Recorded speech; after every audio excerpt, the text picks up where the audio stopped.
Soy Mauricio Herrera, director del semanario Universidad, y le doy la bienvenida a su programa Puntos de Vista, donde hoy profundizaremos en los temas de portada del periódico Universidad de esta semana.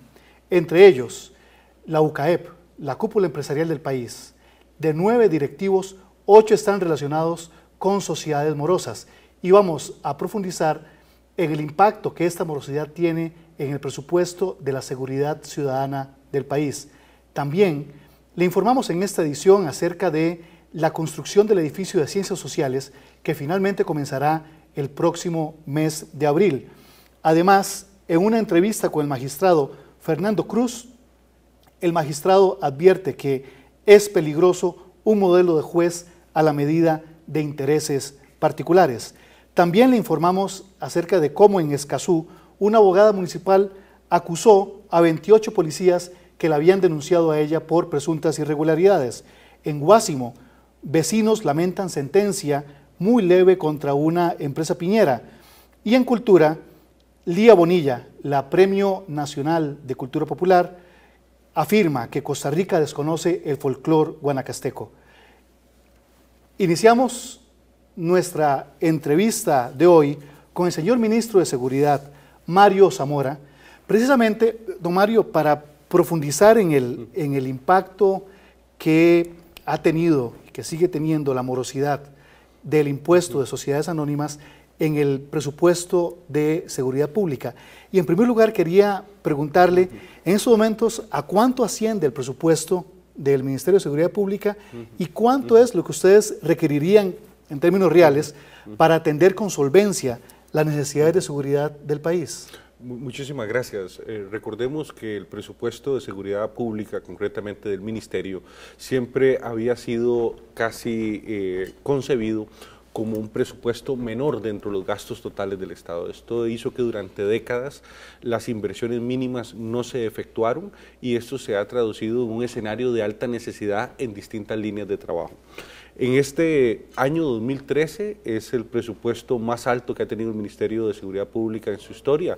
Son 200.000 millones de colones los que han sido asignados como presupuesto ordinario al Ministerio de Seguridad Pública. Está incluyendo ya, lleva inyectado el impuesto a sociedades que se presume será captado por la Hacienda Pública en este año 2013. Pero viene ahí lo que se espera que recauden. Recordemos que se está haciendo énfasis en los criterios más conservadores. ¿Por qué en los criterios más conservadores? Porque cuando se habló del impuesto de sociedades había un estimado de aproximadamente 80.000 millones por año. Este estimado surgía de multiplicar el número de sociedades existentes por el impuesto que se pretendía captar. Pero de ahí ya ustedes suponían que una parte importante no iba a entrar. Se suponía que al menos un 20% no iba a entrar.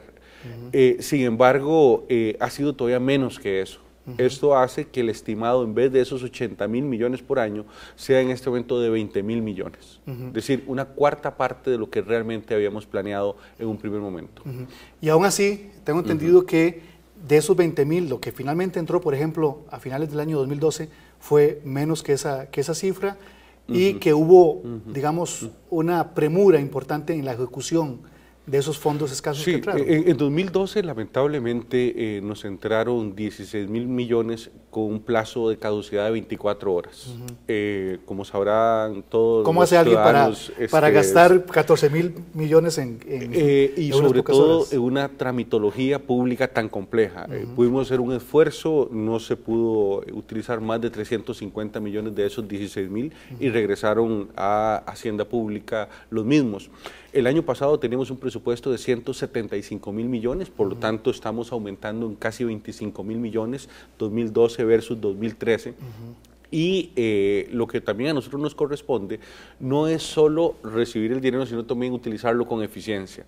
Y a mí me place mencionar que en el año 2012, de ese presupuesto de 175.000 millones, logramos un nivel de ejecución del 91.27, lo cual habla de un alto nivel de eficacia y eficiencia en el uso de los recursos que nos han sido asignados. Hubiésemos deseado llegar al 100%, pero eso en el sector público es materialmente imposible, lo cual revela que hay un uso sostenido en la utilización de estos recursos hacia las principales necesidades que son vastas, por la dimensión del ministerio. Recordemos que son 14.000 policías. Solo la capacitación por policía es de 3 millones de colones. Cada vez que vemos un policía uniformado con el uniforme completo, es decir, chaleco antibalas, uniforme, arma de reglamento, walkie-talkie, botas, esto en uniforme por efectivo son 500.000 colones. Recordemos además toda la logística que tiene que haber detrás de los cuerpos de policía para respuestas prontas y oportunas. En fin. ¿Qué más se pudo haber hecho en seguridad pública y para protección de la ciudadanía si se hubiera recibido la totalidad, por lo menos de esos 20.000 millones, digamos, ya no solo los 14.000, sino los 20.000 millones, si eso se hubiera recibido, ¿qué expectativa hubieran tenido ustedes? ¿Qué se hubiera podido hacer con eso? ¿Cómo hubiéramos ganado los ciudadanos con ese monto que habría entrado por concepto de impuesto a las sociedades anónimas? Recordemos que apenas lo que estamos haciendo con los recursos es llenar los parches históricos, los huecos históricos en donde la policía estaba severamente mal. Uniformes, infraestructura policial, comunicaciones policiales, armamento de policía y no otro tipo de armamento que el país recibió en el pasado y que quizás no se adapta de la mejor manera al desempeño policial. Por ejemplo, que son por allí. Exactamente, piezas casi de museo que en este momento están en uso porque no hay forma de sustituirlas por otro tipo de armamento más moderno. Esto estamos hablando de las necesidades básicas. Pero cuando uno observa qué es lo que los costarricenses esperan en materia de seguridad, todos tenemos en la cabeza un nivel de seguridad propio del primer mundo. A nosotros no nos complace saber que en Costa Rica hay 40 homicidios menos que en los países de nuestro entorno. Eso no es ninguna tranquilidad. Queremos que cuando ocurra algo, la policía llegue muy pronto. Es que nadie hace comparaciones que si yo hubiera estado en otro país, posiblemente en vez de un asalto, además del asalto me hubiesen matado. Ese tipo de valoraciones no se hace. Lo que se hace es la valoración de que yo quiero vivir como vive un español o un alemán, de que sale y sabe que es una rareza el hecho que se dé cualquier tipo de delito. Ese sistema de seguridad del primer mundo, que son dables con tecnología, colocación de servidores y bases de datos relacionales que permiten en tiempo real actuar con prontitud y eficiencia a los cuerpos de policía, software de reconocimiento visual para quien persigue la policía, haya 1000 formas también de ubicarlo. Todo ese tipo de tecnología de alto coste, que estamos hablando de millones de dólares en lo que sería su adquisición e incorporación a nuestro medio, es lo que no hemos podido acceder cuando tenemos que desviar nuestros recursos a atender lo básico y lo elemental. Vamos a volver después del corte para conversar aún más acerca de las necesidades más básicas que tiene seguridad pública y que se cubrirían con este impuesto en unos minutos, aquí de regreso en Puntos de Vista.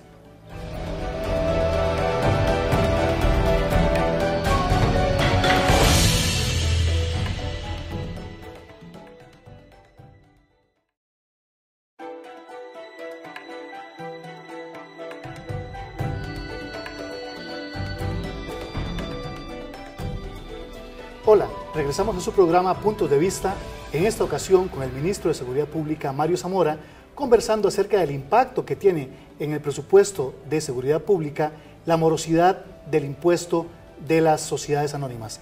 Don Mario, tengo entendido que por lo menos una de cada 4 delegaciones policiales del país han sido declaradas inhabitables. ¿Cuál es la situación? Y ese problema se resolvería si este impuesto fuera bien cobrado y entrara en su totalidad a las arcas de seguridad pública. Recordemos que el Ministerio tiene 690 delegaciones o dependencias en todo el país. Cuando hablo del Ministerio me estoy refiriendo a las instalaciones del guardacostas, de la sección de vigilancia aérea, de la Policía de Control de Drogas y mayormente de la Fuerza Pública. Somos quizás la institución pública con mayor presencia y penetración en el territorio nacional. Hay lugares en donde solo existe una delegación de policía. Estas 690 sedes carecen de un contrato que uno esperaría, un contrato general de mantenimiento correctivo y preventivo. En vista del deterioro que muchas de ellas han sufrido, más de 200 están con orden de cierre sanitario emitido por el Ministerio de Salud y que nos obliga justamente a desviar recursos con urgencia, en donde justamente la planificación a veces se pierde porque lo urgente no da paso a lo importante. ¿Qué hubiésemos nosotros deseado? Iniciar un contrato maestro por toda la infraestructura que tenemos, no solo para mejorar las condiciones de salubridad y de condición del personal, también para brindarle al usuario, al ciudadano, al momento de llegar a poner una denuncia, todas las condiciones de privacidad y de condiciones especiales que el servicio policial tiene. Entonces, lo que lamentablemente hemos podido corregir con algunos puntos simbólicos, lamentablemente no nos alcanza para cubrir semejante totalidad de infraestructura. En este año, ¿cuál es la previsión que ustedes tienen? ¿Cuánto están presupuestando por concepto de este impuesto? 65 delegaciones en situación crítica se van a abandonar esas dependencias y se van a alquilar locales en esos mismos lugares para, en una solución de mientras tanto, poder activar el servicio policial con condiciones, porque la reparación de mucha de esta infraestructura también llevaría muchísimo tiempo. Pero eso en el caso de que entre lo presupuestado, de que entre lo que ustedes están esperando. Si no se reúne esa suma, si se mantiene la morosidad como va en este momento por encima casi del 60%, ustedes van a verse privados de hacer esas mejoras en el servicio. Ya lo vivimos. El presupuesto de seguridad pública, en vez de ampliarse en 80.000 millones, solo se amplió en 20.000, precisamente teniendo en consideración de que no se estaba recaudando lo que en un primer momento. Y aún así solo recibieron 14.000 de esos. Y en el mes de diciembre tuvimos ese tema. Ahora se han proyectado para este 2013 y esperamos tener mejor suerte este año. En la edición anterior, la Semanario Universidad, informamos que por lo menos 10 miembros del gabinete eran parte de o estaban vinculados con sociedades que estaban en condición de morosidad. ¿Usted le ha llamado la atención a sus colegas, se ha comentado el tema, se ha insistido en la importancia de que todos se pongan en regla en el pago de este impuesto, que es fundamental para su cartera? Definitivamente. Incluso tenemos aquí también una situación que es la forma en cómo una persona se puede desasociar también de una sociedad. Porque ese no es un proceso a veces que depende de la propia persona. Cuando se presentan los papeles, si la persona, el representante legal de esa sociedad, no inscribe la renuncia o la separación del miembro de dicha sociedad, sigue apareciendo dentro de la misma. Entonces, lo que me han hablado los colegas son de situaciones muy particulares en que se ha dado esta situación, en que no depende de la voluntad de la persona que se ha inscrito en la sociedad el hecho de que la misma no esté pagando el tributo. Pero claro, también puede estar ocurriendo que esas mismas situaciones muy particulares podrían ser las que están causando que un 60% de las sociedades no estén pagando lo que corresponde.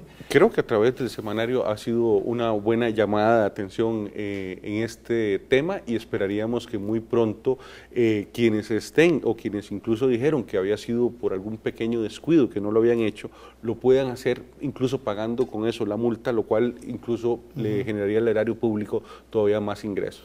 ¿En algún momento considera usted entonces que al inicio, cuando se plantea este impuesto, se creó quizás para el propio gobierno, incluso, una expectativa falsa de lo que podían finalmente recaudar? Creo que en un primer momento quienes hicieron las estimaciones, aún sus criterios más conservadores no han sido cumplidos en este momento con el tema de la recaudación. Entonces, vemos una realidad que es que había personas que tenían 5 o 6 sociedades para tener cada bien de los cuales ellos disponían con diferentes sociedades, y en este momento los están cruzando en una sola y abandonando las sociedades preexistentes. Entonces, este fenómeno de agrupación de una sociedad madre en vez de varias, como era cierta costumbre jurídica en el país, yo conozco poco este tema porque nunca he estado formando sociedades o siendo parte de ellas de forma personal y como miembro activo, pero sí debo decir que sí conozco como abogado la problemática de todo lo que tiene que ver con el tema de sociedades, porque es el representante legal el que finalmente es el representante ante el Estado. Ahora, ustedes, tengo entendido que les gustaría, si recibieran los fondos adecuados, avanzar en tareas incluso mucho más complejas de inteligencia policial, por ejemplo. ¿Cuáles serían como unas metas fundamentales o muy importantes para ustedes en caso de que tuvieran los recursos? He escuchado el tema de radares, de asuntos de inteligencia en contra del AMPA y demás. En este momento la mayor parte de países del primer mundo han desarrollado centros de mando y control en donde las estaciones de policía se parecen mucho a torres de control de un aeropuerto, en donde usted administra el recurso policial de acuerdo a cómo dentro del mapa electrónico del distrito que usted tiene a cargo se van presentando los sucesos. Puede hacer incluso control sobre semáforos para crear embotellamientos artificiales para que un ladrón no la tenga fácil a la hora de procurar su salida. Puede poner cámaras, muchas de estas cámaras se vuelven cámaras inteligentes porque un centro vital, la universidad, un centro especial en un banco, puede tener una línea imaginaria, el que la cruza, una llamada de alerta al centro de mando y se envía un reportaje de patrulla. De todas estas cosas nos estamos perdiendo los ciudadanos cuando no se recaudan los impuestos suficientes para un área tan vital como seguridad ciudadana. Sobre todo porque cuando se estimaron estos 80.000 millones por año, realmente es una necesidad para superar el rezago histórico. Recordemos que no estamos en cero, estamos en menos 40 o menos 50 años en lo que a inversión pública de policía se necesita en Costa Rica. Vamos a una pausa y retornamos en unos minutos con el ministro de Seguridad Pública, Mario Zamora.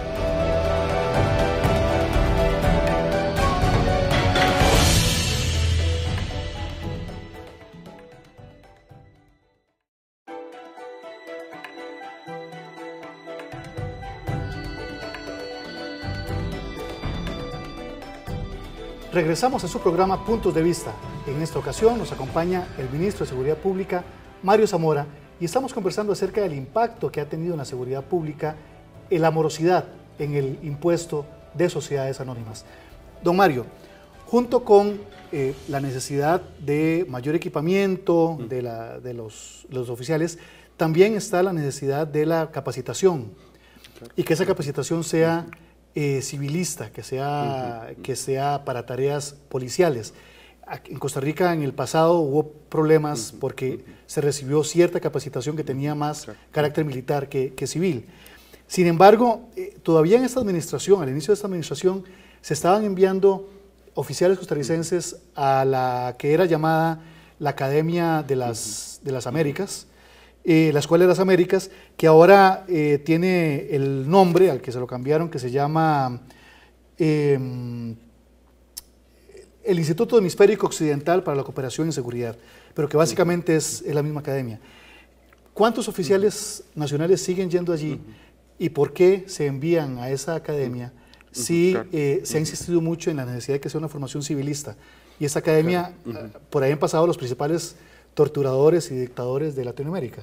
Bueno, hay una conformación nueva del pensum académico y recordemos que en materia de seguridad y de defensa también hay materias de uso mixto, es decir, de conocimiento mixto.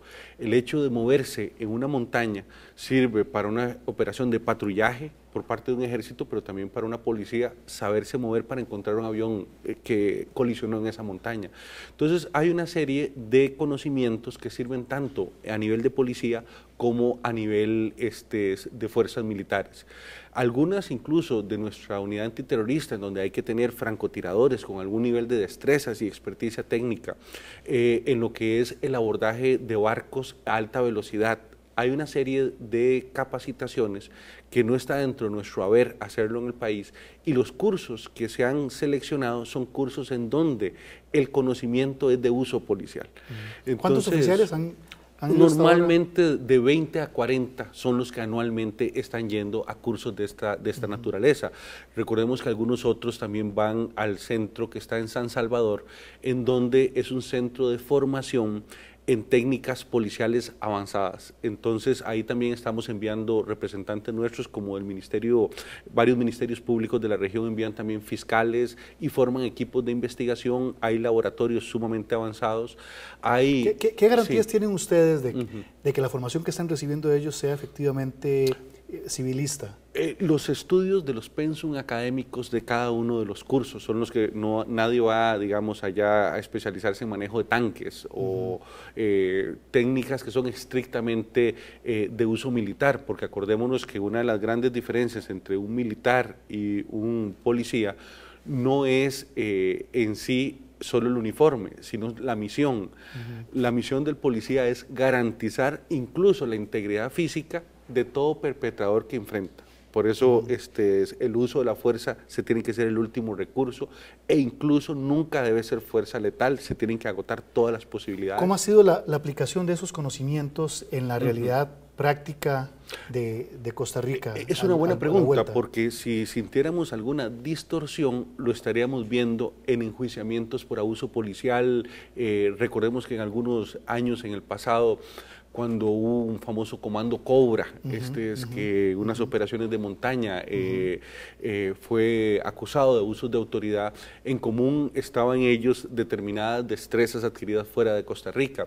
En este momento, todos los estudios que hemos hecho en la práctica, una vez retornado la persona a Costa Rica y lo que es su desempeño funcional, no hay comportamientos de forma irregular o que lesionen o sacrifiquen el espíritu de policía. Pero el año pasado hubo algunos incidentes en donde sí, a la vez que una semana, digamos, un grupo de policías recibió una pedrea muy fuerte en la Asamblea Legislativa, unos días después más bien se acusó o se le achacó a la seguridad pública haber actuado incluso contra una diputada y contra un grupo de personas que estaban manifestándose.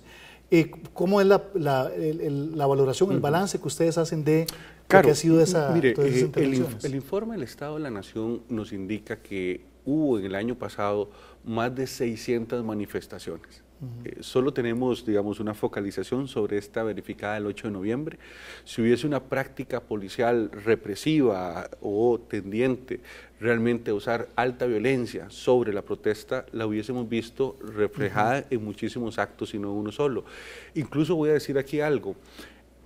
A veces también nos toca pagar el precio de no tener gente profesionalizada en control de muchedumbres.